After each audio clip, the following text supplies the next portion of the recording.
네, 여러분 안녕하세요. 박병준 쌤입니다. 드디어 삼은 마지막 강좌입니다. 완강이네요. 사회변동 운동에 대한 얘기, 그리고 정보화 사회 얘기, 저출산 고령화에 대한 얘기 좀 간단하게 짚고 좀 마치도록 하겠습니다. 네, 일단 변동론에 대한 얘기를 좀 할 건데요. 첫 번째는 변동의 방향에 따라서 진화론과 순환론을 얘기를 하고 있고요. 얘는 거의 항상 나온다고 보시면 됩니다. 수능 등에서. 사회구조적 측면을 봤을 때는 기능론과 갈등론을 사회변동론에서 다루고는 있습니다만, 사실 얘 같은 경우에는 우리가 1단원에서 다루는 내용이랑 거의 일치한다 라고 보시면 되겠어요. 자, 그리고 한번 간단히 살펴보면, 진화론에서 이야기를 하고 있는 사회변동은 지속적 진보와 발전을 의미한다 생각하시면 되고, 순환론에서 얘기를 하고 있는 사회변동은 흥망성쇠. 그러니까 굳이 도식화를 하면 진화론은 이렇고, 그죠? 순환론은 일정한 주기성을 띠는 형태의 어떤 흥망성쇠를 얘기한다라고 보시면 되겠습니다. 한편 사회구조적 측면에서 말하고 있는 사회변동론은, 기능론에서는 사회변동이 새로운 균형점 찾아가는 과정, 갈등론은 억압에 대한 저항, 급진적인 변화, 점진적이냐 급진적이냐 이 차이 정도로 이해하시면 될 것 같아요. 진화론과 순환론에 대해서 좀 살펴볼게요. 보면 그죠, 진화론에서 말하는 변동 방향은 일방향, 일정한 방향이다. 그리고 순환론에서는 순환적인 방향이다 라고 말씀을 드렸습니다.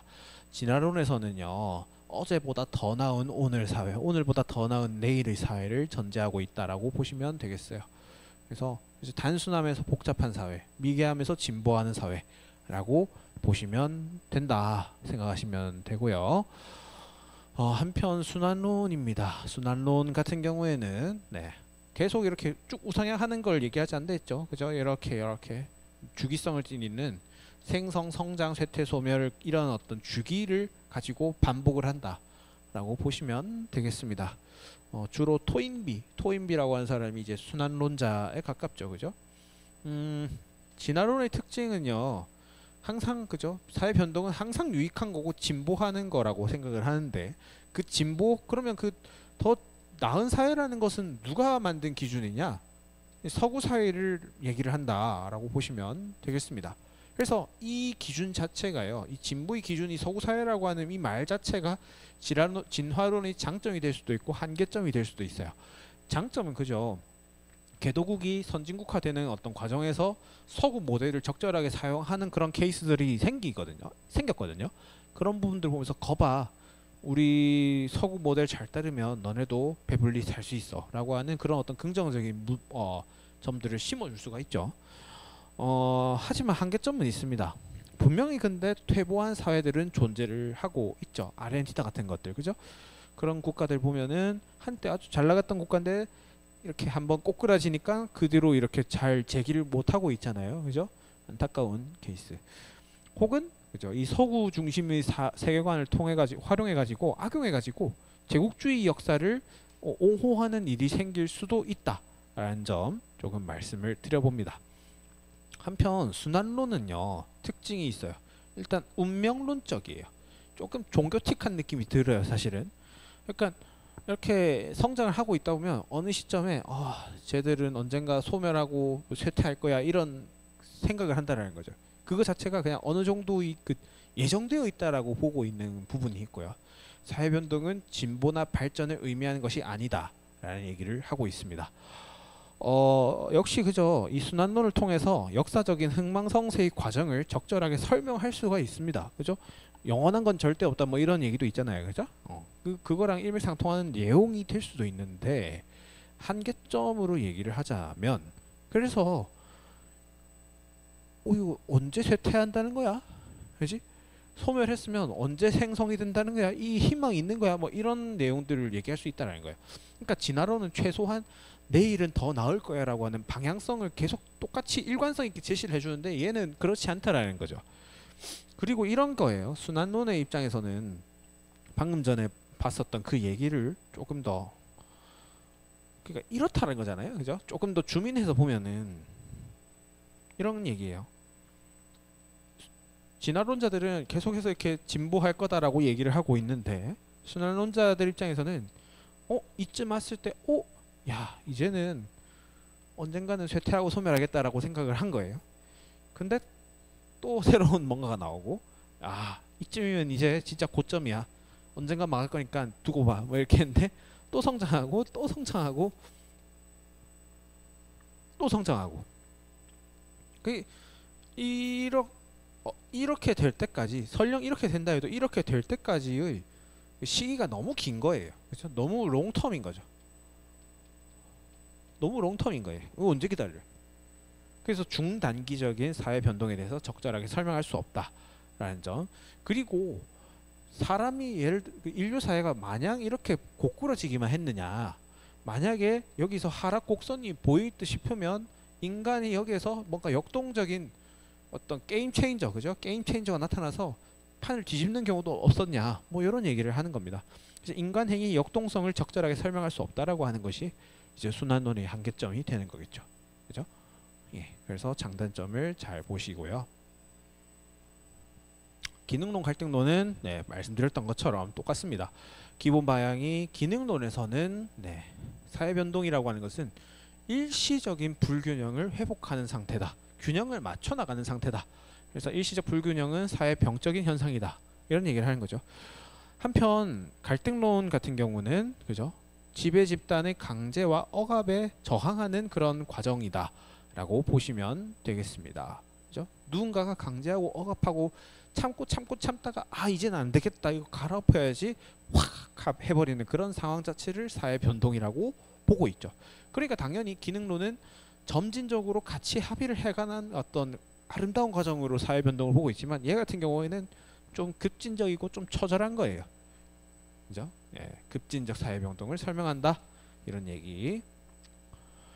농업사원업 정보사회인데요. 자, 보시면 이제 여기서 조금 변별을 잘 해주셔야 됩니다. 농업사회에서는 생산수단이 당연히 사람이었겠지만 산업사회로 오면서 그죠? 뭐 어떤 증기, 전기 이런 동력들이 인간의 근력이 아닌 새로운 동력이 생겨나면서 그죠? 기계로 대체되어 갔고요. 근데 이제는 정보화 사회가 되어 가면서 정보가 돈이 되고 정보 그 자체가 생산 수단이 되는, 그죠? 뭐 더 나아가서 이제 인공지능까지도 되죠. 이제 요즘 사회 같은 경우에는 그 자체가 생산 수단이 되는 형태고요. 산업 구조 형태 보시면은 자, 여기 체크하시면 돼요. 일단 첫 번째, 농업 사회에서는 소품종 소량 생산에 가까웠다. 경작을 하니까요. 그죠? 근데 얘들을 이제 기계화를 하면서 소품종 대량 생산으로 넘어오게 됩니다. 기계화 되면서.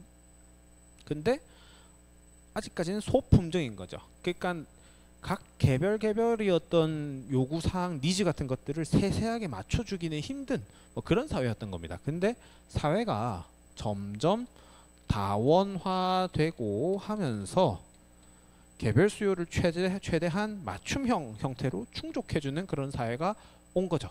그래서 다품종 소량 생산 사회가 되었다라고 이야기를 하고 있다 보시면 됩니다. 그리고 이거 그죠? 구성원 간 익명성, 그리고 사회 다원화, 사회 변동 속도 가면 갈수록 당연히 빨라지는 것이 될 거고요. 이 두 개 그죠? 구분 잘해야 되겠죠? 가정과 일터 결합 정도 첫 번째, 농업사에선 아주 높습니다. 왜? 일을 나가도 가족이고 일을 같이 했던 사람들이 집에 오니까 같이 또 밥 먹고 같이 자고 다음날에 같이 일어나서 밥 갈고 있어요. 그러니까 여기서 농경사회에서의 어떤 가족 단위는 같이 일을 하는 단위였던 거죠. 그런데 그게 이제 산업사회가 되면서 와해되었습니다. 가족 중심의 어떤 경제 공동체가 와해되면서 상당히 가정과 일터는 많이 분리가 되었는데, 여기서 이제 중간 수준이라고, 그러니까 정보사회가 산업사회보다 조금 더 높다라고 평가를 받는 이유는 뭐 홈피스 같은 문화들이 확산이 되었죠. 홈피스, 뭐 재택근무 이런 것들, 그지? 그래서 가장 낮은 건 산업사회, 그 다음에 정보사회, 가장 결합적도 높은 건 농경사회다. 관료제 수준입니다. 농업사회 낮음이라고 되어 있는데 뭐 없음이라고 해도 무방하죠. 그죠? 이때 관료제라는 게 뭐가 있었겠어요? 그죠? 없었죠. 자, 그리고 산업사회에 와선 관료제가 상당히 많이 생겨났죠. 높습니다. 그런데 가면서 어떻게 관료제만으로 뭔가 안 되더라. 시대가 지나다 보니까 탈관료제까지도 염두를 둬야 되는 상황이 온 거죠. 정보사회가 그렇다고 해서 관료제가 없다라고 말하면 안 되지만 산업사회에 비해서 탈관료제 수준이 높아졌다라고 말은 할 수가 있어야 하겠죠. 그죠? 그래서 관료제 수준이 높음, 중간, 뭐 없음, 뭐 이 정도 될 것 같아요.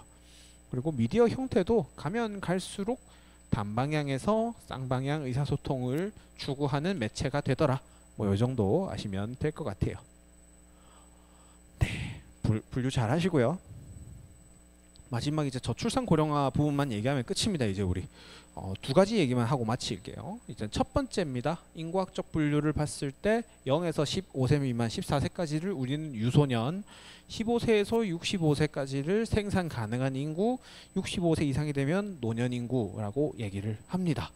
자, 이렇게 인류를 인구학적으로 셋으로 나눈 다음에요. 어떻게 기본 전제를 하냐면 이 생산 가능 인구가 유소년이나 노년을 부양한다라고 하는 기본 아이디어를 가지고 있으셔야 돼요. 네, 인구학적으로 그렇다는 뜻입니다. 제가 제 의견이 아니에요. 아시겠죠? 네. 자, 그래서 부양비를 구하면 총 부양비는 노년 부양비 더하기 유년 부양비가 됩니다. 그래서 노년 부양비는 그럼 어떻게? 예분의 예. 유소년 부양비는 어떻게? 예분의 예. 이렇게 해주시면 구해주시면 됩니다. 그래서 수능에서 이런 식으로 나오죠. 어떤 T년도의 총 부양비랑 유년 부양비만 줘놓고 여기는 블랭크 처리해 놓은 거예요. 그러면 여기에서 그죠? A에서 B를 헷갈리겠다. 여기서 가해서 나를 그죠? 가해서 나를 제외한 게 노년 부양비가 되고 그렇게 하는 거죠. 이번 6모 때도 이런 기본적인 원리를 활용하여서 20번 문제를 푸는 게 나왔었습니다. 그죠? 마지막으로는 이제 고령지수에 대한 얘기를 좀 할 겁니다. 전체 인구 중에서 65세 이상 인구의 비율이 7% 이상이면 고령화 사회, 14% 이상이면 고령 사회, 20% 이상이면 초고령 사회라고 얘기를 합니다. 현재 대한민국은 고령 사회입니다. 내년 정도 되면 초고령 사회가 될 거다라고 얘기를 하고 있고요. 이쪽 대한민국 있어요. 이게 고령화 사회고 여기 고령 사회고 여기가 초고령 사회로 진입된 혹은 진입될 시기. 대한민국은 2000년에 고령화 사회가 되었고 17년에 고령 사회가 되었고 25년에는 초고령 사회가 될 예정입니다. 당장 내년입니다. 그죠? 다른 국가도 보면 그죠? 일본 70년, 94년, 2006년, 그죠? 그러니까 24년 이건 어떻게 된 거야? 12년 만에 초고령 사회가 됐고 대한민국은 8년 만에 고령 사회에서 초고령 사회가 될 거라고 합니다. 우리나라의 고령화 속도가 일본의 고령화 속도보다 더 빠르죠. 이걸 봤을 때는 네. 시점은 물론 일본이 빨랐지만요. 그죠? 네, 이런 부분들 기타 등등등 여러분들이 한번 지표를 읽으실 때 잘 챙겨 보시면 좋겠다라는 그런 얘기를 들으면서 사회문화 14강 총 완강을 하였습니다. 여러분 개념 강의 총 14개까지 하시느라 진짜 고생 많으셨고 뭐 3년간 이렇게 그죠? 통합사회 할 때부터 경제, 뭐 사회문화 혹은 뭐 경제 안 하셨더라도 이리저리 오가면서 보신 친구들도 있을 텐데 일단 개념 강의는 마쳤습니다. 그리고 앞으로는 이제 문제풀이 중심으로 가게 될 건데요. 11월까지 해서 한 5달 남았습니다. 그죠? 중요한 거는 지치지 않고 끝까지 가는 겁니다. 뭐 설령 사문 선택을 안 하시는 분이 계시더라도 각자 자리에서 화이팅 하시고 남은 기간 동안 사문을 저랑 같이 가열차게 달릴 분들은 지치지 않고 끝까지 해가지고 제가 그래도 조금이나마 여러분들 미래에 좀 한 발 나설 수 있게 최소한의 어떤 발판 정도, 발판까지는 바라지 않을게요. 뭐 발 닦게 좀 이상하나? 하여튼 뭐라도 조금이라도 도움된 사람으로 남으면 그걸로 보람입니다. 네, 화이팅 하시고요. 여기까지 하도록 하겠습니다. 그동안 들어주셔서 감사합니다.